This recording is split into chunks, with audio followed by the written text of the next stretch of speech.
started because you are dedicating your Monday evening with us tonight, and I want to share information with you and let you carry on with your evening. So let me go ahead and start the recording, and we're going to get started in just a second, making some adjustments here. Bear with me. All right, everybody. Okay. All right, thank you everybody for joining us tonight for our college and career conversation, right?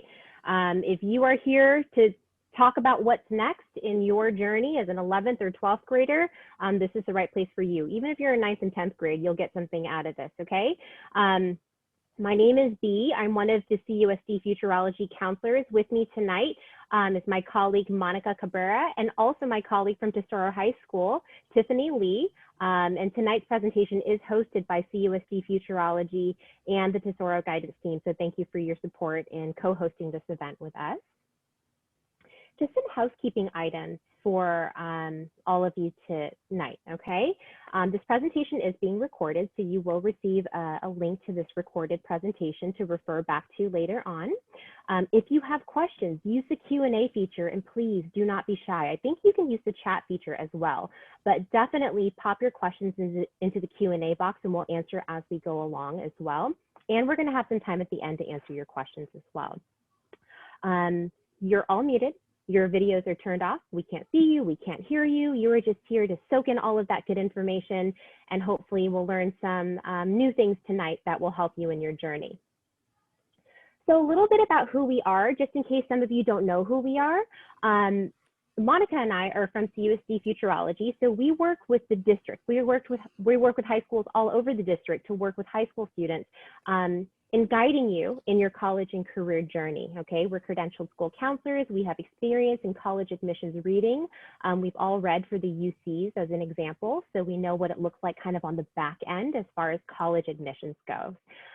You can book free one-on-one personalized counseling appointments with us, and we actually dedicate every single Friday to our first generation students only, okay? So you're gonna get priority as far as registration goes for Fridays.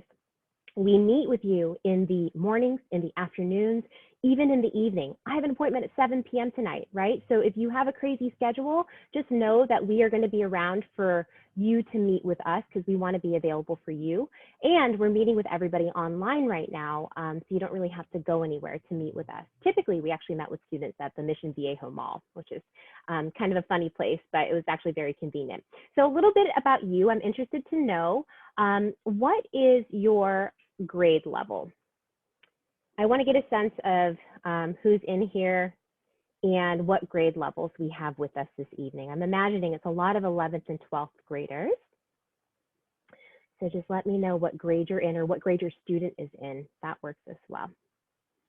Okay, wonderful. Awesome. Okay, so it looks like we have a majority of us in here are actually in 11th grade. So that's good to know. We also have some seniors in here as well. So that's good. You were absolutely in the right place, and we're going to be sharing some invaluable information with you, we hope, so that you can get ready for what's coming up next for you based on your grade level. So this is what we're going to go over tonight, okay? We're going to talk about what first generation means, because if you're in here, you're probably a first gen student, which is amazing. And we're going to talk about everything that offers you and what is available to you as a first gen student. We're going to talk about what your options are after high school. We're going to talk about college admissions 101, so you have a sense of what colleges are looking for and how you can start that college search. Even if you're a senior right now, there's still time to apply to schools, right? And so we're going to talk a little bit about what colleges want to see, where we where you are in that journey and how we can get you to the right place, okay? We're going to talk about paying for college because that's always a big question for everybody. And then we're going to talk about an action plan for you as an 11th grader, as a 12th grader. What should you be doing right now to be in the right position to attend college in the fall of your senior or in the fall of 2022 if you're a junior, okay? So I'm going to hand this off to Monica, and she's going to give you a little bit more information on what it means to be a first-gen student. All right, thank you, Bea. So thank you all for being here. I'm really excited to talk to all of you, or kind of talk to all of you and explain What is a first-gen student? Who is a first-gen student? So a first-gen student is a student whose parent has not graduated or received a four-year bachelor's degree. So keywords is like parent and guardian, right? So we want to focus on that, has not received a four-year bachelor's degree. So if we look at this table, you may be asking, what if my parents completed some college, but they didn't get a four-year bachelor's degree? You're still a first-generation student. If they only completed high school, if they completed some college, then you are a first-gen student. Like as B mentioned, you know, most of you who are in here are probably first-gen students, because we wanted to kind of make sure that you came in here and received this information. So this is the definition that the UC, the Department of Education, the CSU, FAFSA, they all use this definition as to who is considered a first-generation student. Some students sometimes wonder, what if my siblings are in college? Am I still a first-generation student? And the answer is yes. So it is, again, remember, it is based off of your parents' and guardians' level of education, not your sibling level of education. So that is who a first-gen student, hopefully that was clear. So why is this important? Why is it important for you to know whether or not you're a first-gen student? So it is important because it could lead you to access a lot of different resources that are specifically created to support you as a first-gen student. So typically, you know, these are available for first-gen students because they don't have that one-on-one or like access that they would have if they were if their parents had gone to college. You don't have access to all that wealth of information that someone whose parent or family, or excuse me, or parent and guardian went to college. You don't know the ins and outs of college. So that's why there's the specific structures and the specific programs that kind of remove that barrier so that you can successfully apply for college, so that you can be successful while in college, and so that you can graduate from college. So some of those resources, if we go to the next slide, you can see these are some of the resources that are available at some campuses here in California, so, and some outside of California. So if you see, for example, like UCI has a program called Trio Scholars that's specifically for first-gen students whose parents have not gone to college. And that program is made up so that students have resources so that they can be successful in college and beyond college. So students, this is why it's important for you to embrace that status as a first gen, to feel empowered, that you know that there's a lot of support for you. You know, us here right now, currently we are here as your college and career counselors. You can also find your school counselor and ask them for your support for their support as a first gen student, that you know that you need access to this knowledge that you don't have, that you don't get from your parents. So yeah, so that's why it's really, really important that, you know, that you say, you know, I am a first generation student. And seniors, this is just a little reminder that when you're completing your applications for like the UCs and the Cal States, that you say that you want to apply to the EOP program, because that's another program to support students like yourself who are first generation students, because they will provide support like tutoring, access to books, and sometimes even access to more financial resources like scholarships. So it's really important that you're aware of those resources so that you can be successful in college. Thank you. So I'm going to hand it back to, I believe, to B. Actually, this is still me. Okay. So I want to talk to you all also about your options after high school, because sometimes, you know, your school may emphasize college, four-year college and all of that. So I want you to be aware of all your options, because you definitely have a lot of options after high school. So I listed them. They're not in any particular order, but I want to go into first to talk about trade or vocational technical schools. So these are schools where they offer certificate or training. Some of those the training that you may receive are for careers in like medical assistant, mechanic, HVAC, electrician, dental hygienist, etc. So there's just so many different careers that you can pursue if you go into a trade or vocational / technical school. And sometimes you can even receive financial aid or like free money to go to those schools. So we'll talk a little bit more about financial aid. And then the second one that I wanted to talk to y'all about is about community college. So your local community college is Saddleback. So they offer these specific certificates. And those are typically like 2-year, that's what community colleges are, 2 years. Sometimes certificate programs can be a lot shorter. So some of the certificates that they offer at Saddleback are emergency medical technician, cosmetology, medical assistant, there's so many more, but they also offer associate degrees. So those are the 2-year degrees. And then they also do a degree called ADT, or Associate Degree to Transfer, so that you can transfer to a 4-year university or college. So now let's talk about 4-year college or university. That's the most typical one. That's the one that you hear most about probably. So these are institutions where you can get your bachelor degree. Colleges offer only bachelor's degree. Universities offer like a wide variety of types of degrees. So they may have like master's or doctorate. And then option 4 is the military. So there's different ways for you to get involved in the military. So the most typical one is just, you know, after high school, you join one of the 5 kind of branches of the military, but there's other options too, where you can still get your education, right? You can still work on your college degree and receive that military training so that you can continue to your service in the military after you've completed your your degree, your college degree. So those are like military academies. So there's 5, actually 6 of them based on, 5 of them based on the branches of the military. And so that military academies are an opportunity for you to work on your bachelor's degree and then also have that military training. And then, but you are required to, after you complete that, you are required to continue your service in the military.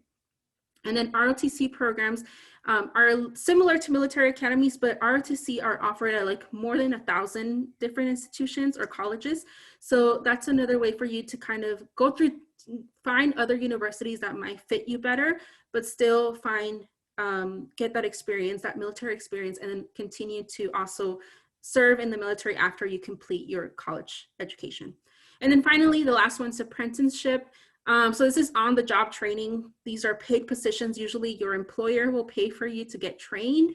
And this is like really quick, really quick way for you to get that training, but then also get paid. So some of these jobs are like plumber, welding, construction, and rail engineering. There's so much more. I just kind of included a few examples here so that you can get an idea of that. So again, I want to emphasize there's so many options besides going to a 4-year college or university. If that's not what you feel like is the best fit for you, there's so many other options. So I think now for reals is going back to B. Thanks, Monica.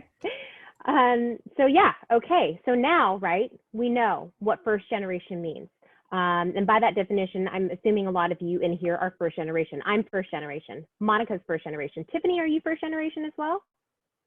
No. Okay. So Monica and I are, and one of our other counselors is on the Futureology team is also first gen. This is very close to our hearts.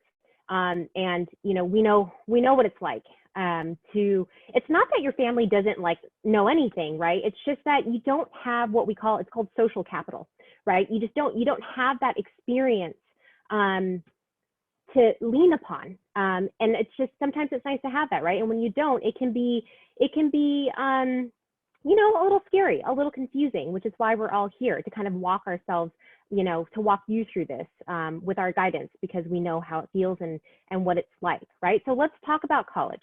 Let's talk about college admissions, what it takes, right? What does this whole thing look like? So why college?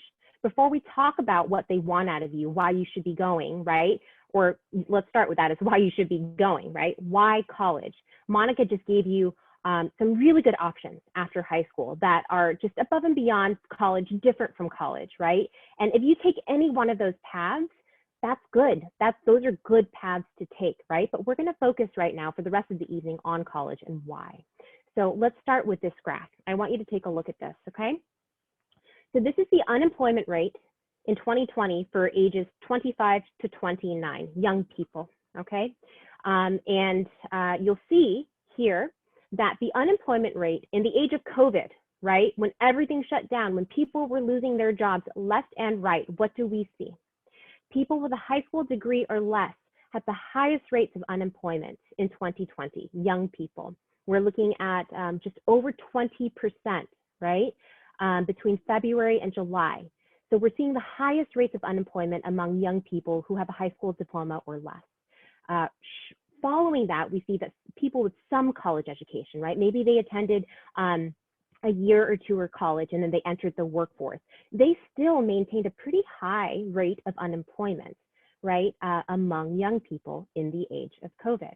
Now we go to the far right and you're looking at people in the workforce with a college degree or higher, we see that their unemployment rate is significantly less. It's almost half of what it is for people without a college degree, a bachelor's degree, right? So this is something I want you to think about. Think of it as, you know, learn more, earn more, right? That's a little catchphrase you can think of. Ultimately, it pays. And this is just, I felt, was something for us to keep in the forefront of our minds as we're thinking about college. And if it's on the table for you, if you're thinking about it right now, right? This would be maybe a reason to you know, go in the direction of going to college eventually, because it could help you in the long run. It could protect you from things like an insane unemployment surge in unprecedented times, okay? So here are some other things, right? So I want you to tell me, which of these matters to you, right? And let's talk about it a little bit first. So I'm not going to have you poll yet, but these are some additional reasons why going to college can help you, right? How it might benefit you. Obviously, you're statistically can earn more money. This isn't always the case. There are so many people out there who obviously did not finish college who make great money, right? But by and large, Bureau of Labor Statistics indicates that, you know, if you go to college and earn a bachelor's degree, you're earning on average $468 more per week than somebody with only a high school degree, right? $468 more per week. 468 times 4 is what, right? Over $1,600 more a month if you have a bachelor's degree. So the earning power is there, right? You can obtain a general education. You just get to learn more. You get to be more well-rounded as a thinker. And that's one of the benefits of college. And that will help you in any job that you have. It's just that ability to think a little bit more broadly and widely and to have a bigger breadth of knowledge, right, about things in the world. You can become an expert in a topic based on what you major in, right? Maybe you like it so much you go to graduate school. You get a master's degree, you get a PhD, you become like a true expert in that area. You can do that.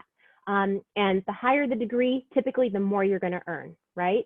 If money is a factor in this decision-making process for you. You're going to make lifelong friends. A lot of people make their lifelong friends in college. A lot of people meet their spouses in college. So if marriage is like important to you, which it's not for everybody, but if it is, a lot of people meet their spouses in college, right? And here's a really interesting fact. Research says that going to college and earning a bachelor's degree actually results in living a little bit longer. Just one additional year of college can decrease your mortality rate by 15 to 19%, and that's from the Brookings Institute, okay? So let me see here. Yes, so in fact, high school graduates have a mortality rate that is double to those with some college or college degree. So if you have some college or college degree, you have a way higher or a way lower mortality rate. The word mortality totally throws me off, but people with just high school diploma have double the mortality rate of those with higher degrees, right? So interestingly, you live a little bit longer statistically, right? Again, this is just not everyone, but a lot of people. Excuse me, I need to go back. You're less likely to face unemployment, like we discussed earlier, and you're exposing yourself to diverse ideas and to just a diverse population of people and thoughts, right? Just to see what the heck is out there in the world. And that might be a nice thing for a lot of us. So with all of these things in mind, right, as we're thinking, why college? Why would this matter to me? I want to know from you, what are your reasons for going to college, okay? And you can select multiple options. You don't have to choose just one, but I want to know which of these factors play into your decision of maybe going to college. So let me know. So you decide, and you can select more than one. Is it that you want to earn more money? Is it that you want to obtain a general education? What is it? Okay.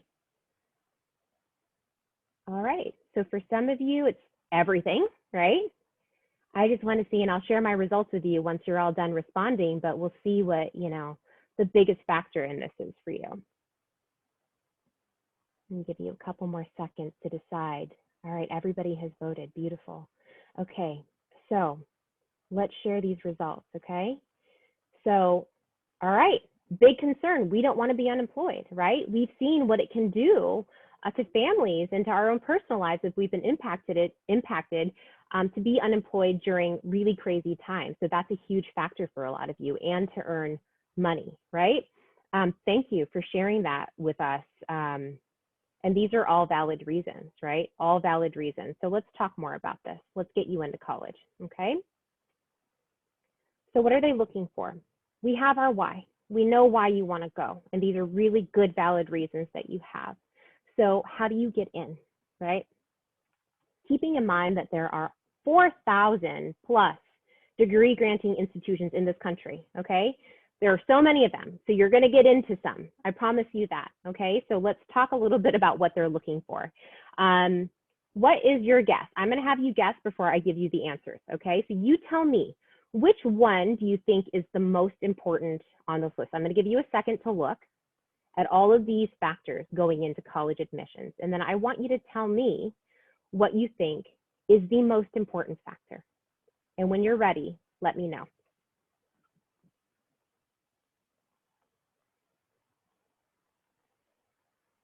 Is it your college essays, right?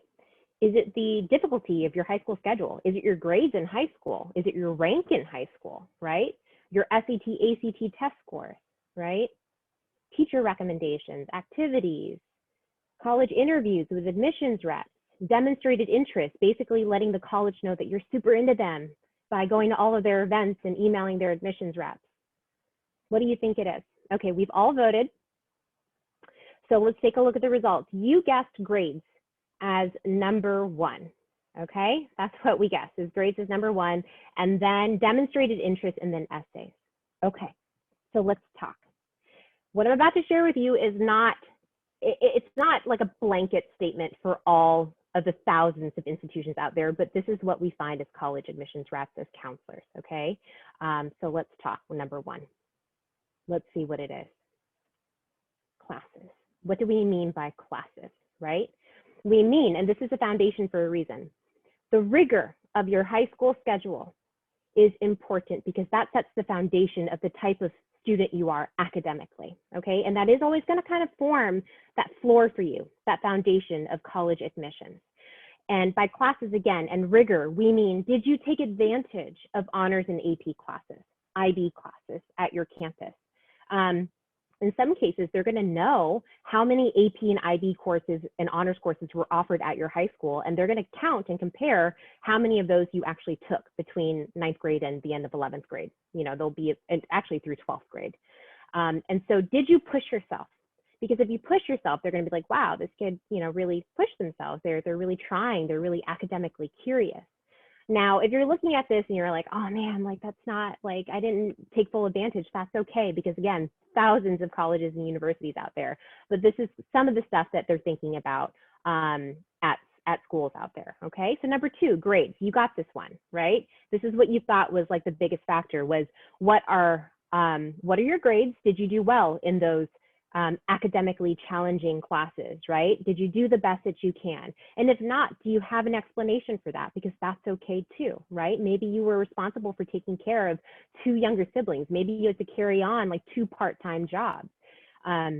there's always an opportunity for you to explain these things on most of your applications. So keep that in mind, okay? So classes, grades, test scores. So you can see a pattern here, right? The foundation of this admissions process is an academic foundation, right? They just kind of want to know how you are as a learner first and foremost. And there are colleges out there who will accept such a variety of students, right? Straight A students, B students, C students, students with D's on their record, students with F's in their record, right? But these are things that they're going to consider. 4, rank. At our district, we rank in deciles. If you ever take a look at your transcript, and I'll show you an example without like giving all this information away. Can you see that? Oh, you probably can't. Maybe, right? It's backwards too. But you'll see class rank, right? Right there, decile rank. Decile rank is increments of 10, right? 10%, 20%, 30%. So that will tell the college where you rank in your school. So if you have a 1 as your decile rank, you're in the top 10% of your class. If you have a 2 for your decile rank, you're in the top 20%. 3 is 30, so on and so forth. So the smaller that number is, actually, the better it is for you. Okay, so the next time you look at your transcript, pay attention to that. And then all the rest. The rest is icing on the cake, right? You do the hard work in school. You try your best academically. Test scores, as seniors, test optional, test blind right now. You don't have to worry about it. Don't worry about it. If you're applying to colleges and you haven't taken your test, don't even worry about it. Juniors, if you want to take the SAT or ACT, you can push that to spring. You can push it into summer. So you don't worry about it either. I just want to make a note about that. And now all the other factors, right? College essays. Have you demonstrated interest in the university by going to events? Did you get really good letters of recommendations from your teachers? Are you in a lot of activities that align with your passions? Did you have a really good interview if they have at college admissions interviews on that campus, right? Or with somebody from the college. These things are icing on the cake and can only help you, right? So think about this as you're thinking about your summer, as you're thinking about second semester, right? What can you do to push yourself to that next level? So which college is the right one for you, right? We've talked generally about what colleges look for. And we know that there are thousands of them all over the country, right? You can't possibly apply to all of them. So we need to eventually have you apply to the ones that match you, right? So I want to ask you a question. Why do you think students drop out of college, right? Why do you think they drop out of college? What are some of the reasons that students drop out of college? Let's talk about that first.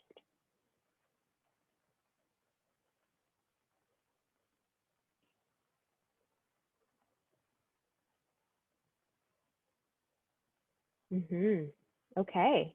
Your responses are coming in and they're definitely aligning with some of the top reasons, right? Everybody has responded, so let's take a look, okay? Number 1 reason, they can't afford it. That's what you said. Secondly, it's that they fell behind academically. Third is that the college was too far from home. And then 4th was mental health issues, right? You guys hit it on the nail on the head pretty much with that, okay? So let's talk about this. And the reason I ask you about this, why students drop out of college, is because fit matters. College fit matters. That college had better fit your needs as an individual, right? And if it does fit your needs, then you likely will not drop out. The number 1 reason students drop out typically is financial, right? And that's one of the fit factors we want you to think about is, can you afford to go to that school? And that's going to be a different answer for every single family with us tonight. But that's one of the reasons that students drop out typically, right? And the follow-up reasons are that they fell behind academically. They couldn't keep up. Another reason is that they were just too far from home or the location wasn't right? Mental health issues, another big factor in why students drop out of school. So when we think about those, we see all of these fit factors that are important to us as a team as we counsel students, right? Academic fit. Will you learn there? Will you learn effectively and learn well at that school? We're going to talk about what that looks like. Social fit. Will you feel held by your community and feel like you're a part of it and that it's a safe space for you, right? Mental health issues, too far from home, things like that fall under social fit. And then financial fit. Can we pay? Can we afford it? Is this going to work for us, right? Without being a burden to us so that you can finish college in 4 years. So academic fit, okay? Academic fit is many things. It's, it's the numbers that we talked about earlier, right? It's all the things we talked about earlier. It's, do you stack up to what they're looking for, okay? And then part of academic fit also is the majors that the school offers. So I want you to keep that in the back of your head as well, is do they have a major that I want? I want to be a therapist. Do they have psychology as a major? If they don't, that's not an academic fit. You're not going to want to go to school there because they don't have the major that you need, right? So those are some things that you can consider. But let's talk about something called credential matching. This is a huge component in academic fit because we need to make sure that you're applying to schools that you have a very strong chance of getting into. So we need to do some math here, okay? So let's talk about safety schools and what that looks like, okay? So safety school. A safety school is where you exceed or are at least like you're either well above in the upper range or just super far out of range in the high zone based on the stats of the average student getting into that school, okay? So I have an example student here for you. This sample student, let's call her Jewel. Her SAT score is an 1100 and her GPA is a 3.5. This is Jewel. She's applying to safety school. We know it's a safety for Jewel. Why? Because the school's average SAT score for students who get in is actually 800 to 1080. And she's at an 1100. Whoa, she like blew it out of the water. So we know academically from a testing standpoint, she's well above the average student getting in. The average GPA is a 2.75 to a 3.3. Again, Jules' GPA is a 3.5. So she's well above that average. So we see here that just from a number standpoint, she's a rock star. There's one final factor, okay, that we have to consider always, and that is the acceptance rate of the school. Not only does she shine compared to the students getting in, we also know that this school accepts 70% or higher of students, right? So they accept 70% or more of students who apply to their school. So 7 out of 10 students who are applying are getting in. So that means that this school is really welcoming and accepts a lot of students. So we look at this for Jewel and we're like, yes, this is a safety school for you. Like this is definitely a school that you have a very, very strong likelihood of getting in, okay? So let's talk target school. So target schools, as you can imagine, is where you fall right in range, right? It's not a slam dunk and it's not impossible. It's just competitive and you're right in there and you have a fighting chance, right? So Jewel applied to target school and her SAT falls right in the middle. Her GPA falls kind of right in the middle. So we're just hanging around in the average range, right? Which is fine, that's good. And then we have to consider acceptance rate. So you'll see here that for target school, the acceptance rate is a little bit more competitive, right? Only 40 to maybe 70, let's say 69% of students are getting in. So not everybody, not an overwhelming majority, a little bit less than that. So because of that, we know in our heads, like, geez, that's a little bit more competitive, right? My chances aren't so strong right now because I'm kind of in the middle and also their acceptance rate is more competitive. So hopefully that makes sense and you can ask questions as we go. Please don't forget to ask questions. Finally, we have reach school, right? Reach, red light stop, right? Like put the brakes on these. Reach school is where you are at the lower end of the average range of students getting in, or even you're maybe a little bit out of it. But honestly, even for reach schools, you should be at least in the lower end of that average range. So let's say for reach school, Jules scores an 1100. The bottom range for the school's SAT is 1110 to 1300. So she's actually a little bit below there. And then the average GPA for that school is 3.5 to 4.25. Again, Jules at a 3.5. So she's now in that bottom range, okay? Bottom of the average. So we're kind of like, ooh, yeah, it's not like you're not really shining right now. And on top of that, the acceptance rate is 39% or lower. I'll tell you right now, if the acceptance rate for the school is under 40%, it is going to be a reach for the majority of us, okay? That's just the nature of the beast. So I want you to keep these numbers generally in your head. It's going to be a little bit different for everybody, but this is going to be a guide for you as you go into building your list, okay? And this applies to 11th graders and 12th graders. And ultimately, we want you to have a balanced list. We want you to have a couple safeties, a good amount of targets, like 4 to 6 targets, and then maybe a couple reach schools. If you do that, you're going to have a really well-balanced list, and you're going to get into a lot of the schools that you apply to. That's our goal for you, okay? So let's talk about social fit. When you look at these photos, I want you to tell me what speaks to you. What gets you super excited? What aligns with your, your idea of what college might look like for you, right? Is it A, is it B, is it C, is it a combination, right? What does college look like when you're imagining yourself your first year in college as a freshman? Okay, so a lot of you see yourself in a combo of these, right? All right, okay. Everybody's responded, so let's take a look at the results. So we're tied, right? B or a combo. Everybody likes B.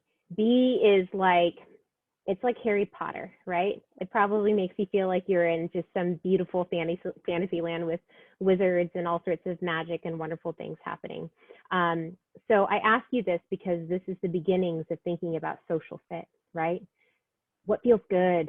What makes me feel like I want to be there, like I belong there, right? And this gives you a sense of like, is it academic? Is it, is there a lot of school spirit? Is it big? Is it small, right? If we look at A, we're looking at Boise, a school like Boise State. Huge football school, lots of school spirit, tailgating, Greek life, like all the things. It's a big state school, right?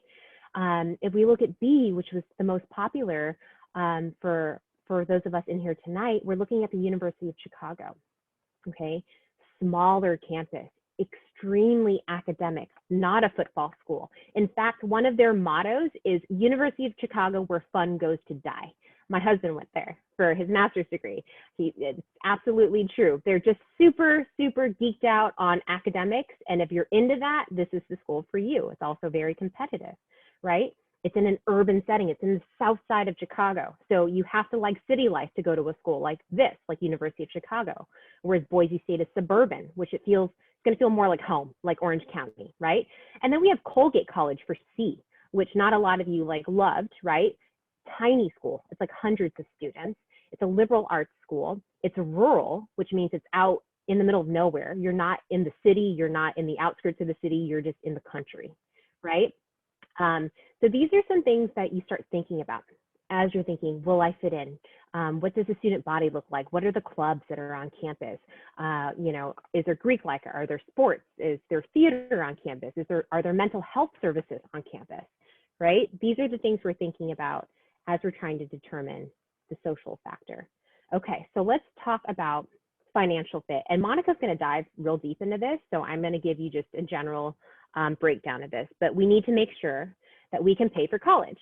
As we discussed earlier, the number one reason students drop out of college is because they couldn't afford it ultimately. So we need to make sure that we're going in with a plan and that it's going to fit you and your family, okay?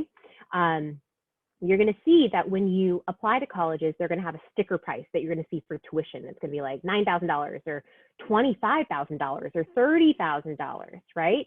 And so that's just the price that they have, but don't be scared off by that because you could, in theory, benefit from things like gift aid, right? Grants, scholarships based on your GPA and test scores.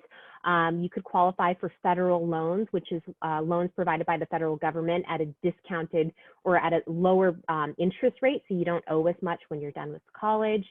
So we have to take these into consideration to come up with what your net price will ultimately be. I'm going to let Monica talk more about this in detail in a minute.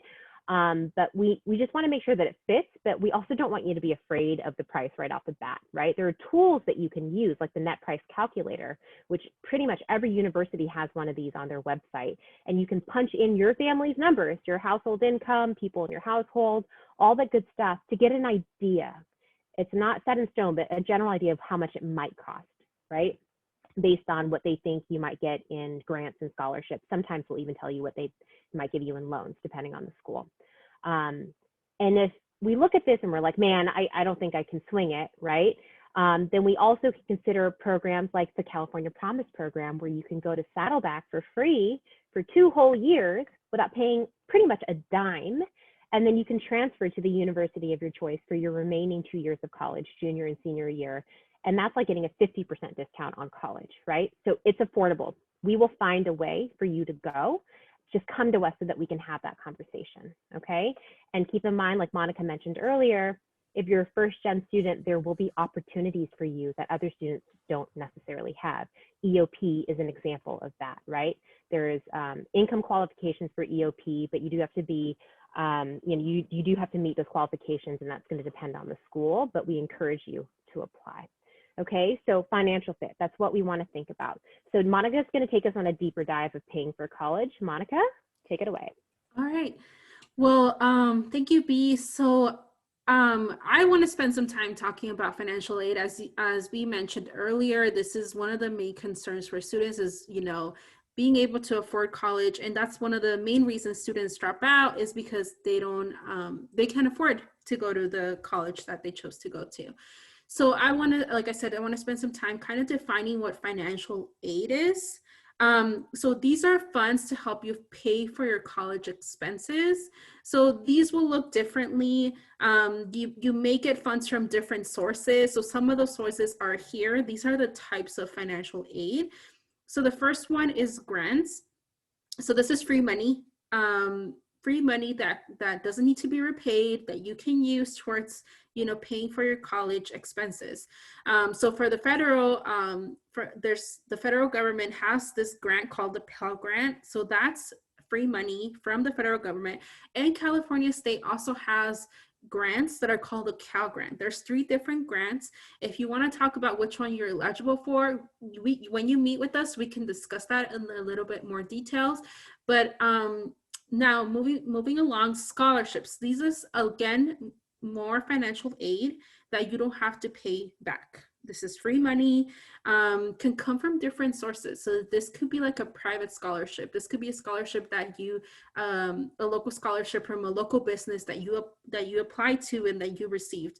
They can also be like college or university scholarship based on like your financial need, right? So your family doesn't have enough income or resources to pay for your college education. So the university may offer you scholarship based on your income, but they may also offer you scholarships based on merit, based on your GPA, as B mentioned earlier, based on your GPA and test score. So those are called merit-based scholarships. So definitely keep a lookout when you're looking for looking at colleges. Pay attention to what kinds of financial aid are available for you. And then the next one is work study. So this one's a little bit more complicated. This is a source of financial aid that's a little bit more complicated for students and to understand, is that this program gives students the opportunity to earn money to pay for their educational expenses by working part-time on campus. So it's like money that you get that you have to kind of work for to use towards paying for your college expenses. So it's not like you get the money, it's like you have to have a part-time job. Like I said, it's on campus and you have to kind of earn that money to use. And then the last one is loans. So these are funds that you do have to pay back. They can come from different kind of sources. So these could be like federal, this could be institutional, or this could be private sources. So the federal ones are the best ones because they have the lower interest rate. They're the best option for students. So with that being said, there's all these kinds of financial aid. So how do you apply for these? How do you make sure that you receive these types of aid? So you need to complete a financial aid application. So those financial aid applications are either the FAFSA or the California Dream Act. So I outlined kind of the criteria that is the requirements for you to be able to submit one of these applications, because you don't submit both, you submit either one depending on the criteria that I outlined. So for example, for the FAFSA, this is the free application for federal student aid. So this application is for students who are US citizens or permanent residents. And then juniors, I know you're here, so this is still relevant information for you, but I want my seniors to pay close attention, but I also don't want to lose you. This is still information that's relevant for you because you're going to be applying for financial aid next year. So with that being said, let me resume. So you have to have a high school diploma. So you're going to graduate with the high school diploma after you complete high school. You have to have a valid social security number. And then you have to be admitted into a institution or that is approved of an approved program. So again, if you want to, once you apply for college or once you're applying, if you have any doubts about whether your school meets this is an approved degree or certificate program, talk to us. Usually, that's not a big issue with students. And then you have to make satisfactory academic progress. So that means that in order for you to keep getting financial aid, in order for you to get those grants, those scholarships, those loans, you need to maintain your grades. You need to be successfully completing your program and not fall behind, right? So by good grades, we mean like C's or better, C's, B's, and A's. And then finally, for our male students, you do have to sign up for selective service. And so you register within the application, and that's just a requirement for male students. Doesn't mean that you'll be, asked to join the military or anything like that. It's just a requirement that you have to sign or you have to register for in order for you to receive financial aid. Doesn't necessarily mean that you'll be asked to join the military. So that's the FAFSA. So if you meet all that criteria, then that means you apply for that one. Now let's discuss the California Dream Act. So the California Dream Act is an application for students who are undocumented, who are non-US citizen or permanent residents. They may be DACA students or they may be AB 540 students. So if you have any doubts about whether you fall under this category of undocumented student, talk to us, email us and let us know if you have any questions about that. But also you have to have your high school diploma at the end of your high school, at the end of your senior year. You have to have been admitted to a degree or certificate program, an approved degree or certificate program. And again, meet that satisfactory academic progress. And then also our male students, you have to submit that selective service registration. Students who are undocumented, they have to register by mail. You can't register within the application. So it is a little bit of a longer process for you. So you need to make sure that you submit your California Dream Act application early and that you register for selective service early, because that could take several weeks for you to be officially registered, and you can receive financial aid without you getting that registration through. So seniors, I'm talking to you now. Make sure that you submit your financial aid application. It should say application, not information. Sorry about that. By March 2nd, 2021 or sooner. Okay, so you want to get this done early. So we have an opportunity, seniors, if you need assistance with completing your financial aid application, whether it's the FAFSA or the California Dream Act, we have a workshop scheduled for in a couple of weeks, Wednesday, December 9th. It's going to be online via Zoom, but don't worry, we're still going to be here to answer your questions. So we're going to do a walkthrough of these applications, and then we're also going to be answering your questions. If you need assistance in Spanish, the following day on Thursday, December 10, we're going to have our workshop in Spanish. So seniors, please register and join us if you have any questions about completing these applications for financial aid. And all of you, regardless of your family income, should be submitting a financial aid application your senior year. So thank you. 100%, yes, 100% you should be completing your financial aid application or your Dream Act application if you are a senior planning on going to Saddleback, planning on going to a trade or vocational school, depending on the trade or vocational school, planning on going to a four-year university. Even if you make a gajillion dollars a year, you should be filling out the FAFSA or the California Dream Act, okay? We cannot underscore that enough. Thank you so much, Monica. Okay, so let's talk about your action plan. What are you going to do now? You have all this information floating around in your head, right? We're pumped. We know why we want to do this. Let's talk about how we're going to do it, okay? First and foremost, this is for everybody. 9th and 10th graders should really know this, but you as 11th graders and 12th graders, you need to know the A through G requirements. These are the requirements that are required by the UCs and the Cal States, the courses that you have to take throughout high school to be able to apply to these schools and be eligible for admission, right? It's important for you to know this, especially for my juniors, so that you make sure that you're taking all of the classes that you need to take by the time you're applying to college. We want to make sure that you're checking off all of these boxes and that you're not missing something really important. And oftentimes it's something like your visual performing art, even though typically at your high school, your advisor is going to schedule you for that, right? But we want to make sure, so you need to know this. I'm going to be sharing a folder with a bunch of resources for you after we finish up tonight. And one of them is actually a complete packet, a worksheet of A through Gs. And you can actually print it out and start listing off the courses that you have taken throughout high school to kind of gauge and assess where you are as far as these requirements go, okay? But I really want you to have an understanding of those. So what can you start doing right now immediately? Know the A through G requirements. Challenge yourself with honors and AP courses. And juniors, this applies to 12th grade as well, right? When you're thinking about planning for your schedule as a 12th grader, you want to maintain the rigor. You want to maintain honors and AP courses or add some honors to AP courses in your final year because that shows your academic curiosity and your strength as a student, okay? Consider taking a community college course to be competitive for colleges and possibly to earn some college credit, right? That's nice as well. But take a course in a subject that is really interesting to you. Take it over the summer, right?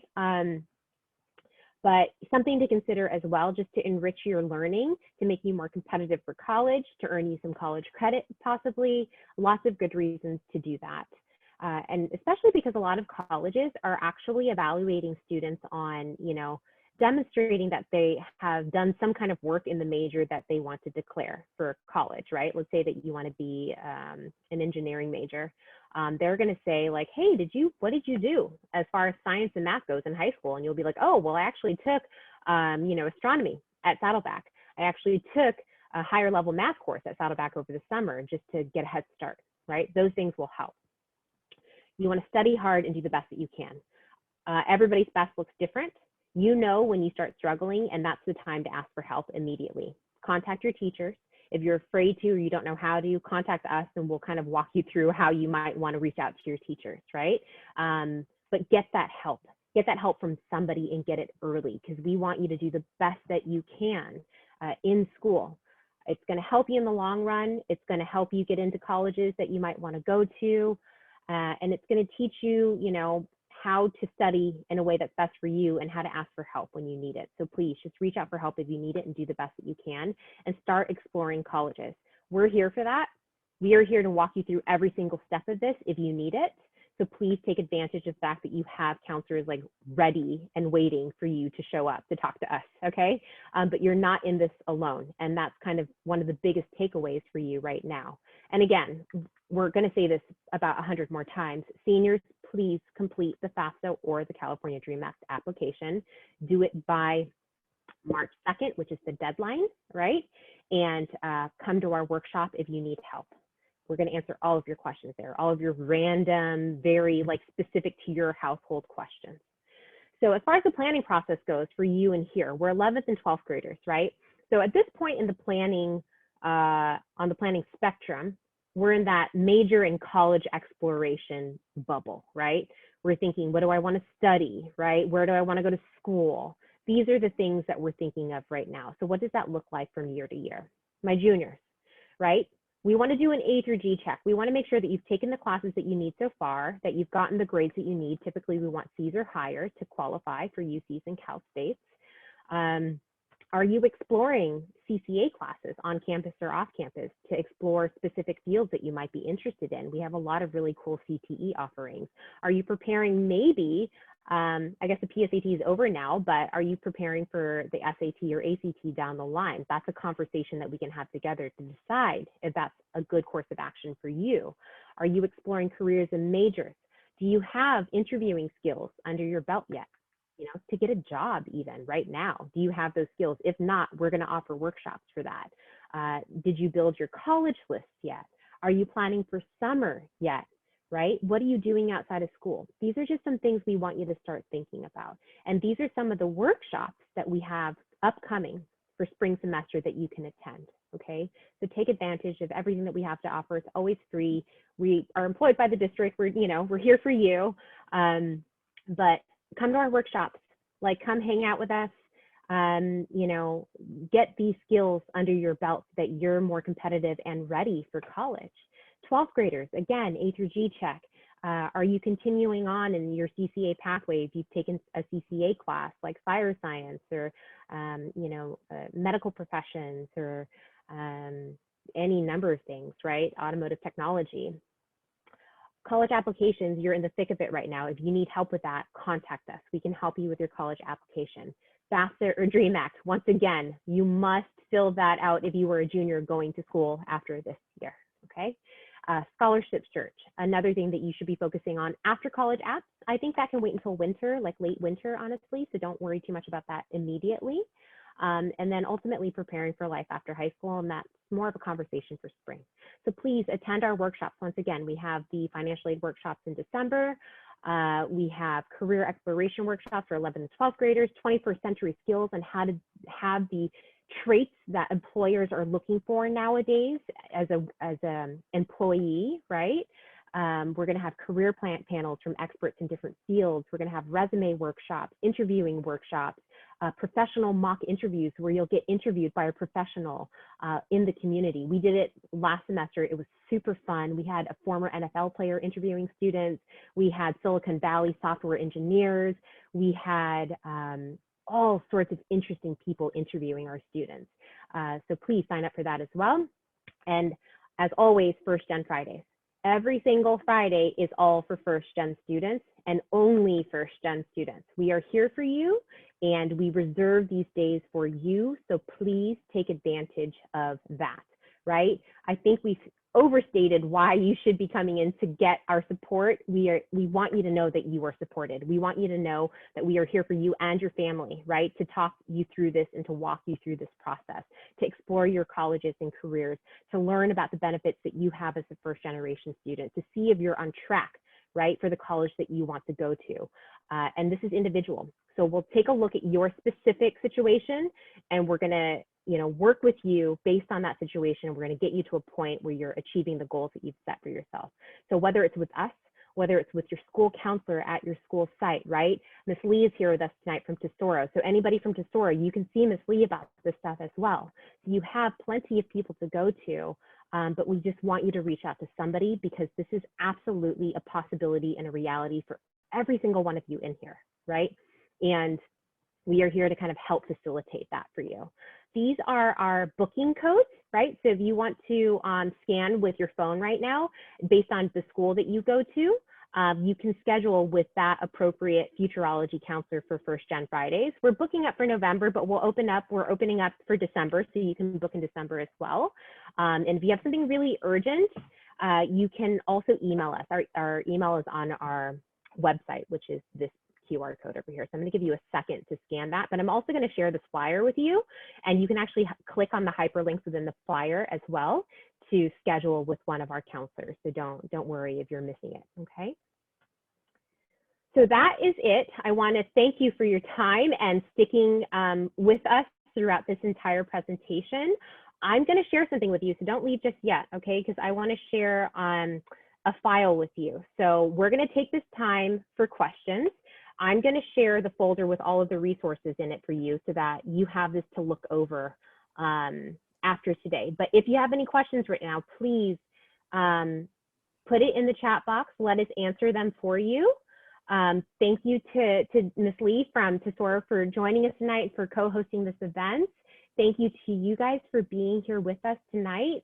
You're doing something amazing for yourself and we're here for you. I just shared a Google folder with all of you, okay, with all of the results that are, with all of the resources that we have. I'm going to be adding a couple more right after tonight. So if you check again tomorrow morning, there will be some more stuff in there. But thank you. Thank you, all of you, for being here with us, dedicating a Monday evening to this. You guys are awesome. And again, if you have questions, pop it in the chat box, or you can answer, or you can pop it into Q&A. And if you don't have any questions, have a wonderful evening. Thank you so much for joining us. Good luck to all of you. Fill out your financial aid form application if you're a senior, please. Okay, we got some questions coming in. All right, so we have a question. So we have a question about financial aid. Is there a way to gain extra money if you apply to FAFSA as a junior? No, so that's a good question. So the FAFSA is going to be intended for seniors, right? The FAFSA is intended for seniors, and there's not an opportunity for juniors to complete it. So I'm glad that it's on your radar. Keep it on your radar, but you're going to be filling it out October of senior year if you want to get a head start. It opens up on October 1st, and right as it opens, you want to complete it as soon as possible, okay? That's a good question. But there are scholarships that you can apply to as a junior. Go to a website like FastWeb. I'll put that in the chat box. If you look at FastWeb, there are scholarships for juniors. And that might be a great place for you to start. If you want to start looking for money now, that might be a good way to do it. Okay, so I'm going to put that in the chat box for you.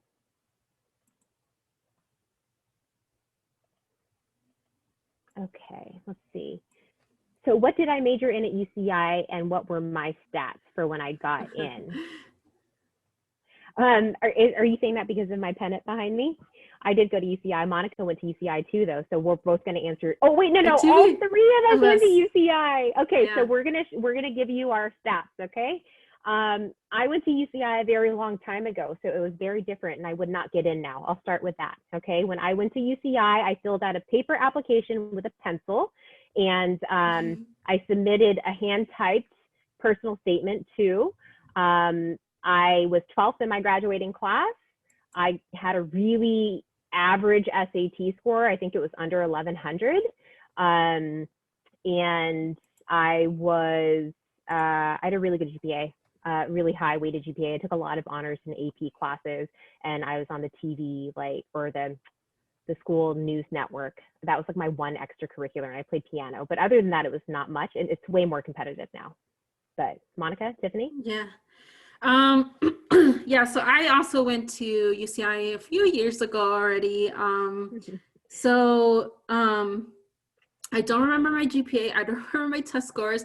I did apply electronically, and UCI was my top choice.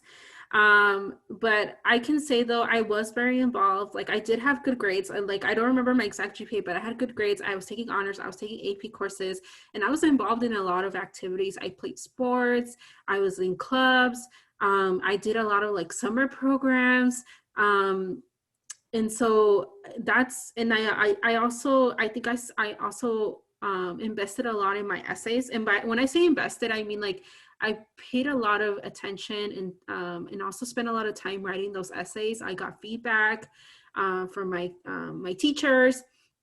So it's not just about the GPA, the SAT scores, it's definitely also, UCI has a holistic review approach to reviewing applications and evaluating applications. They're not just looking at these stats, they're looking at who you are based on the activities you're involved in and your essays and all of that. So don't focus too much on those things. But I mean, they are important, but don't put too much focus on those either. Tiffany, did you want to add something else? Yeah, I thought that was a great way to wrap that up. I thought you'd summarize that really well, but I guess I'll share. My major at UCI, I majored in sociology. And then in terms of my stats, I believe I graduated high school with a 4.3, and then I remember taking the SAT, and then I got a better ACT score, so I used my ACT score, and that was like a 31.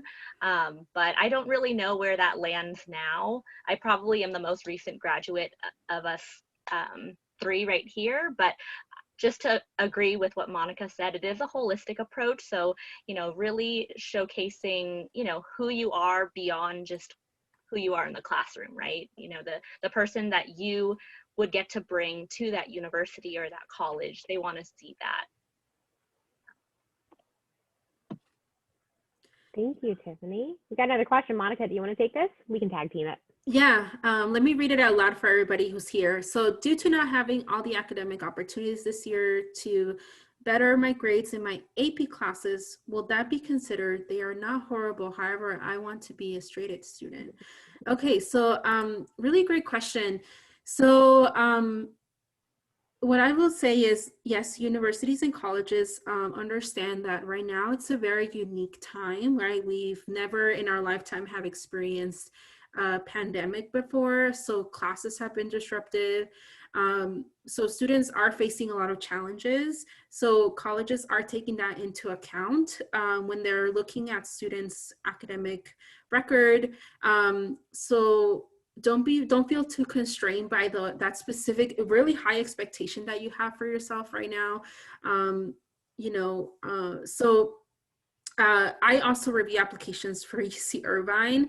I know B has done it too. So we take that into account when we're kind of reviewing applications. If you tell us to, like, point that out somewhere in your application, right? What were some of the difficulties that you had? What were some of the challenges that you had, and kind of were barriers to you being like a straight A student or whatever it is that you're kind of trying to achieve. So yeah, so have that in mind, that colleges and universities are really sympathetic or really about what's happening right now. They're experiencing the same pandemic as you are, so they know that students are facing a lot of challenges this year, last semester, and we don't know when this pandemic is going to be over. And so it may be that, that next semester you may be facing similar challenges. So colleges are making note of that. They're not ignoring that whatsoever. And so, yeah, that's my answer. B, do you have anything else to add? No, I don't. That was perfect. Everything Monica said, Anna. That's it. You do you try your best, but know that colleges will not penalize you for the fact that things are crazy right now. So you do the best that you can. And if you feel like you want to explain anything, there will be portions of your application where you can do that. Additional comments, your personal insight questions, different areas where you can address that. You're welcome. All right. Any other questions before we wrap up tonight? We have a couple people who are just hanging on with us. Schedule an appointment with us, okay? Come see us, please. All right, everybody, if you don't have any other questions, we are going to call it for tonight. Thank you so much for being with us. And again, take a look at the folder. I will email everybody a follow-up so that you have our contact information as well. Oh, we have another one. Our SAT and ACT score is important for juniors. It might be, it depends, because we don't know right now, right, what colleges are going to do for your class, for the class of 2022, as far as testing requirements go for admissions. As of right now, for seniors, it's mostly test optional or test blind. And so what will universities do for juniors as you're, becoming rising seniors? We don't know for sure. A lot of schools might remain test optional. We just don't know, right? And so if you're a junior who wants to test, that's cool. Like, you can do that, right? Even if we don't know the state of this yet, if you feel committed to testing, then you can certainly prepare to do that and maybe plan to do it later on. I wouldn't say do it right now. It's just too dicey and kind of gnarly right now for you to try to register for a test. But you might want to plan for maybe spring if you don't have any AP tests to plan for, maybe summer, right? So that you have all summer to prep, and maybe you take it in August. But that's a conversation that's going to depend on the student. So talk to us about that so we can see what your situation is, to see if it's a good option for you based on what you want to do. Monica or Tiffany, anything you want to add? No, I think you covered everything. So just talk to us if you have any questions, like about whether or not you should take those tests. We're waiting to hear from universities as to whether or not their policy is going to look different for your class, the junior class. So so hang in there. We don't know that yet. All right. Okay.